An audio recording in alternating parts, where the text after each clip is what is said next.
Hi, I'm Bruce Eckel, I'm James Ward. and this is the events chapter of First Steps in Flex. So, in most programs, in a typical program, one part of the code makes a function call to another part of the code. Yeah.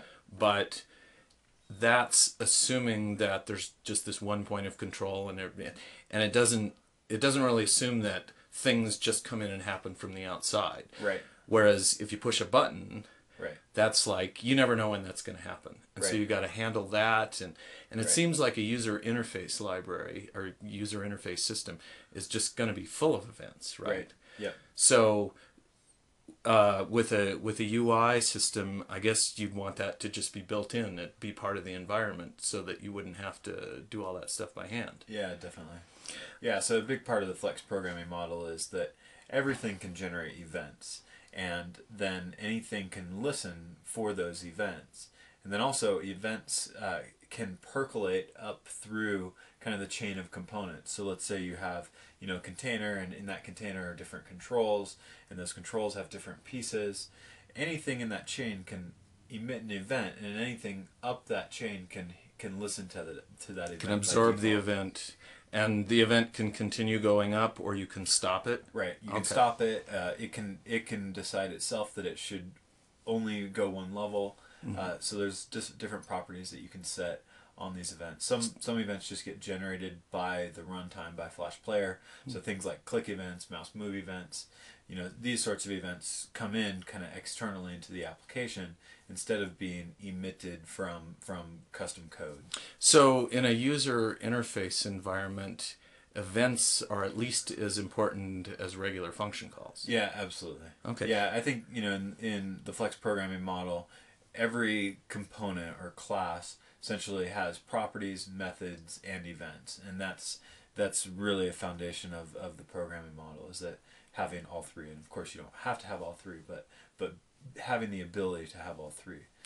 So, what's the simplest event that, I don't know, we could think about? A button press, I suppose? Yeah, a button being clicked is certainly The simplest, pressed. it's Yeah. what we expect in general to happen. Yeah. Well, why don't we start with a very simple example of that? Sure. So we're here in Flex Builder, and we'll create a new Flex project, and we'll just call this one. Button alert. Let's see. Let's call it events. We'll call the project events, and then we'll create a new application for that. So here we go. Here's our project, and we're going to give it a name here in a second, which will be the button alert name. So if you're looking at the code in the book on page 13, currently in the current version of the book, then you'll see that in our application we're using the name equals button alert property. Okay, so we've got our application set up. So let's go ahead and add a button. So there's our button. Let's give it a label. What should we call it? What should we give it? Click as a me. label? Click me. Like Alice in Wonderland. All right. And now button emits an event called click.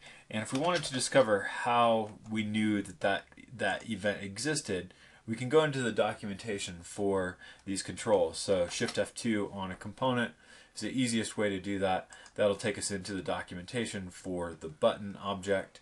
And then we can actually hop right down to the events. So let's do that here. Let's go to events. And we'll see a bunch of different events that this component emits. Seems like click would be the obvious one. Click is one. There it is. What's interesting is that because Flex uses a object-oriented system, these events can also come from base classes. So you'll see, for instance, this add or an added events. These come from base classes that button extends. Whereas, so click is coming from interactive object, which is a little ways down the hierarchy. But button also has its own events, like button down, change. So these are all the events that we can handle on the button object. So let's go now and actually add an event handler for the click event. So I'm going to add a click, and we're actually setting this event handler as if we're setting a property on this object, but it's not a property really. It's actually like a function closure. So we're actually going to take some ActionScript code, put it into this property value, and that's actually going to be wrapped into a function closure. So what we're going to say in this click event is mx.controls.alert, and it imports the alert class for us, which is not totally necessary here. And then show, we're going to call the show method. And now we're going to tell it, what are we going to say? We're just going to say click event. Okay, click event. Okay, so let's clean this up. We don't need that. Because that's unnecessary. Okay. Yeah. So that's our event handler. So this is a line of ActionScript code that we've actually just written. Now it shows up as a string. Yeah, and we actually we do write that ActionScript as if it's a string. And what's going to happen at compile time is the compiler is going to go through, take this block of ActionScript, wrap it into an actual function, and then when that it's going to add an event listener onto the button object, and whenever this click event fires, it's going to then call that function. So it's MXML is kind of disguising a lot of the plumbing underneath here for us. So we just say what it is that we want to happen. Exactly. And it basically takes care of all the nitty-gritty details for us. Okay. Exactly. So the click is saying this is what I want to happen when the button is clicked. Yep, exactly. And do you always attach it to the button itself, or does something else ever listen to a button and respond? Or? You certainly could, yeah. I mean, anything that's in the scope of this button. So this button is actually essentially a property on this application object. So anything in that scope could add an event listener onto this button object. Okay. So let's save that and run it and see what happens here. So here we go. There's our button. It says click me, and when we click it, we get our alert that says click event. So pretty simple. So every time we click it, we get that little click event. Interestingly, the click event is actually a higher level kind of event on top of mouse down and mouse up. So what it's going to do is it's going to test to make sure that we do our mouse down and we do the mouse up on that button. If we do mouse down and then we let up somewhere else, that doesn't fire the click event. If we do mouse down somewhere else and then go over the button and let up, it also doesn't fire that click event. So, but that's kind of normal windowing behavior. Exactly. I think, yes. Yeah. So you could also handle the mouse up event. You could handle the mouse down event.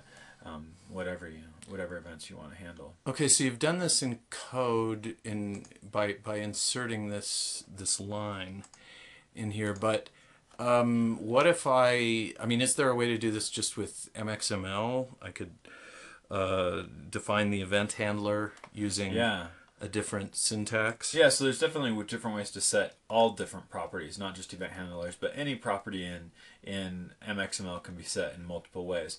One way is just as an attribute on this button. Which is fine if that line is really short. Yeah, really short, or usually a single line. But if it gets beyond one line or is long, really what we want to do is we're going to open up this button, and then we're going to expand out that click. And now we're going to set it. It gives us the CData blocks for us, because this is actually a block of text that we don't want to be interpreted as XML, and that's why it puts the CData in there for us. Because there's certain characters that might need escaping. Exactly. So if we're not using those characters, we can leave them out, which is what we did in the book, because we just wanted to be minimal. Yep. But it wouldn't hurt to leave it in either. Yep, exactly. So now we can do our same code here, mx.controls.alert.show, and do click event.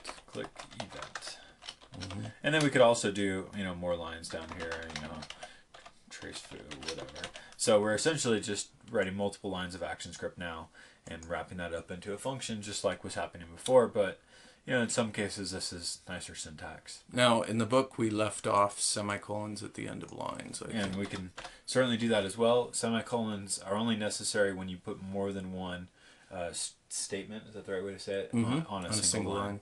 But with just a single statement on the line, you just don't need the semicolons. And Java programmers are often more comfortable having semicolons at the end of every line. We can have them in there if we want. Have them, but they're redundant. So again, in the book we tried to be very minimal. So we left off anything that wasn't absolutely necessary. Yep. So there we go. We can save this, and if we go reload in our browser, this application should work the same way as it did before. So there we go. That's excellent. All right. So obviously, you could do a lot more with. You could have a lot more events happen to a button and than just clicking it, right? Right. Yeah. And every component emits events, so you can. Like one of the things that you used to see was the awareness of the button for when you move the mouse over it, for example. Right. Right. So if we move the mouse over the button, we could recognize when the mouse goes over the button and when it Yep. moves away from Yeah. the button. Yeah. So let's do an example of that. So we're going to take our button back to kind of how it was, and then what we're going to do is add a mouse over listener. And so when the mouse moves over it, we want to change the label of this button. So what we're going to do is we're going to replace this label property here. We're going to give the button an ID, call it B. And why do we need the ID?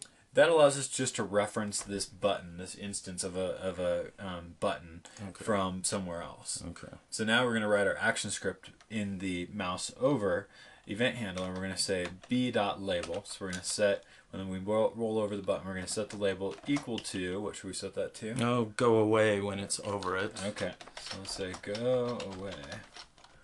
Okay, so that's our mouse over event handler. And then when the mouse goes out, so when we move our mouse out, let's make the label say come here.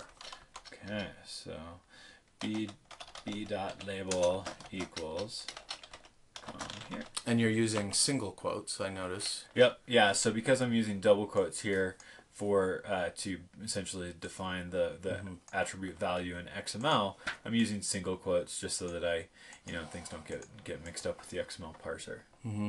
Okay, so now it's aware, or I guess, so the events are always happening then? In other words, when you move a mouse over a button, the event always happens, or does it only happen if the code, quote, knows that it's going to be looking for it? Yeah, the events will be dispatched no matter what. Okay. In this case, but if there are no listeners on listening to those events, then they just kind of vaporize. But are they actually going through the chain? Yeah, they would actually bubble up. So if the event is set to bubble. So is the eventing mechanism then quite efficient so that it can handle all these? Because there would be tons of it. It's like every time you move the mouse a little bit, it generates an event. Yeah. Yeah. So they designed it to be super efficient so that absolutely it's just built into the core runtime. Okay. Yep. So let's run this one and see. So there's our mouse. Right now the label is null because we didn't really give it a value. As soon as we mouse over it, we get the label set to go away. Then when we mouse out, it changes the label to come here. So we can toggle that back and forth. That's pretty impressive behavior for just a little bit of code. Okay, you mentioned earlier that there could be application events. Right. What's an example of those? Is just another object that also emits events. So if we go look at application, we can go see the events here that happen on application. So for instance, we know application has a mouse move event. So here, mouse move. So here's the event mouse move. If we click on that event here in the ASDoc, we get more information about what actually gets what the properties of this event are. So now, when you say the mouse moved, is that like, so if I move the mouse in a single smooth motion, does that generate a single event, or does that generate an event every time it moves a pixel? So the frame rate, so everything in a Flex application is running, some times per second. I think the default is 45 times per second. So that's the refresh of the frame. Right. That's faster than normal video, I think. Right. Right. Yeah. Okay. Yeah. And so there's 45 times a second. It's going to be going through this loop, and at the end of that loop, it's going to, if the mouse moved, dispatch the mouse move event essentially. So the maximum number of times that you're going to in a second get a mouse move event would be 45 if that's what your frame rate is, and that's maximum. Sometimes the frame rate actually will throttle down, so it's going to depend. You can't really tell for sure. So for instance, if you move the mouse very fast and you move it 500 pixels, you're not going to get 500 events for that. You know, you could only get 45, you could get 3. You know, it's going to depend on essentially how the Flash player wants to dispatch those events and how it, you know, decides to throttle things. I'd like to see this in action. Yeah, so could we make a little example? Sure. So this one, what's the name of this example in the book? The previous example? This is mouse position. Mouse position, yes. Position. Okay. So now in our mouse position application, we should have some labels to let's show us create where some it labels. is. So we'll add a label. Give the first one an ID of XPOS. XPOS. Right. And we're going to set the text equal to 0. So that's the initial That's value. the initial value. Okay. Yep. Then we're going to set create another label. YPOS. We'll call this one YPOS. And then set the text again to 0. So now let's set our mouse move. I think you have to, okay. So So you didn't have to type MX. Control space will autocomplete it. Yeah. Oh, I see. Little trick there. Okay, so now in our mouse move, what we're going to say is our XPOS dot text. We're going to set the text of the XPOS label equal to string. We're gonna cast what we're doing to a string, and what we're gonna take is the event dot stage X. And how did you know that? So first of all, event, this property actually gets passed in to the function that this code is being wrapped into. So that function has a single property or single argument on that function called event. And so this event is actually getting passed in when this event gets triggered. So then stage X, the reason why we knew that there was a stage X there was that we looked in the AS documentation and we found that, oh, here's this stage X property. What we could have done is we could have, we know that this mouse move event is actually of type mouse event. So what we could have potentially done is actually cast the event to a mouse move event, or just mouse event, right? So we could have casted event to that, and then we would be hinted. Oh, because you didn't. I noticed you didn't get hinted before. Oh, yeah. Okay, and now we get the hinting. Now we get the hinting for that. But events. So, I mean, events are what, special creatures? Events are Because just objects. But I mean, how do you know event has a stage X in it? Well, we know that when Flash Player dispatches an event called mouse move, it is of type mouse event. So it knows that event is a mouse event, or, I mean, there's no type information there. There's no type on this event property, because what's happening is that this code that we write here is actually getting wrapped into that function closure at compile time. So right now, Flex has no knowledge that this thing is actually going to be wrapped into a function. When at compile time it gets wrapped into a function, that function has an argument on it called event that is going to be of type mouse event. And the compiler knows that? The compiler will know that. Okay. Yeah, but when we're doing the coding here, it doesn't know that at this point. So we're just going to put that in there. So then let's also set ypos.text equal to string. And why do we have to cast it to a string? I think because it's an object. Yeah, it's something that. Well, typically it's because it's an object, and to convert it to something that we can display in a text field. Right. That could be. Because I think we tried it without that and discovered it didn't work. Exactly. So we had to force it. Yeah. So on your own, listener, you can take out the string cast and see what happens. Okay. Okay. So let's save that and go reload our browser here and see what happens. So there we go. So right when we loaded it, started doing mouse events. So now as we move the mouse around, we can see the X and Y position as we move it. So so we didn't really need to initialize it to 0, right? I don't think we did. I'm not sure why we did that in an example, but Mm-hmm. so another task for the listener: take out the initializing to 0 and see what happens. Okay. So yeah, so you'll see as I move the mouse down, the Y pos changes. As I move it left and right, the X pos changes. So I guess it's possible to generate our own events. We can create our own types of events and also fire them off. Yep. Fire whenever them we want off. to. Add our own custom listeners. I think we do that in a future chapter. Yeah, and we mention it in further learning here. Okay. Great.